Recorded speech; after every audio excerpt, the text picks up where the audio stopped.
A Perth County pilot is looking for answers to keep small-town airports running. As CTV's Scott Miller reports, his plan would see a portion of pilots' fuel tax revenue return to runways across Ontario.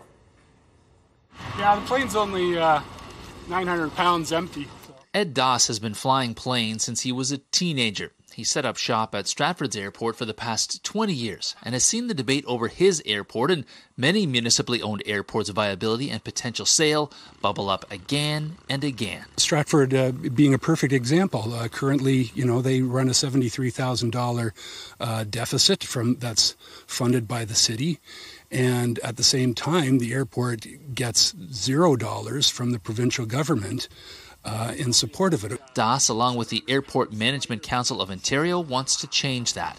They're proposing that municipal airports in Ontario get at least a portion of their provincial plane fuel taxes back. $58.5 million raised by 219 airports across the province. And none of those funds have a formal mechanism to go back to those airports to support them financially. There have been several municipally owned airports in Ontario that have either closed or been sold to private interests in the past 4 or 5 years, namely places like Wingham, Owen Sound, and Collingwood. Doss isn't eager to see Stratford join that list, but it might unless the Ontario Airport Capital Assistance Program takes off.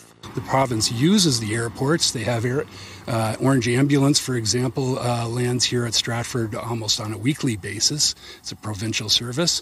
The province should be putting those monies back into the airports and ensure their continued operation into the future. Doss and the Airport Management Council hope that between $8.5 and $10 million can be carved out of the pilots' provincial fuel taxes and directed back to the small-town airports that connect them all. I've seen lots of commercial traffic come into the field with business people that do not insignificant deals in the local towns, and they do bring value. It's hard to put a dollar figure on. In Stratford, Scott Miller, CTV News.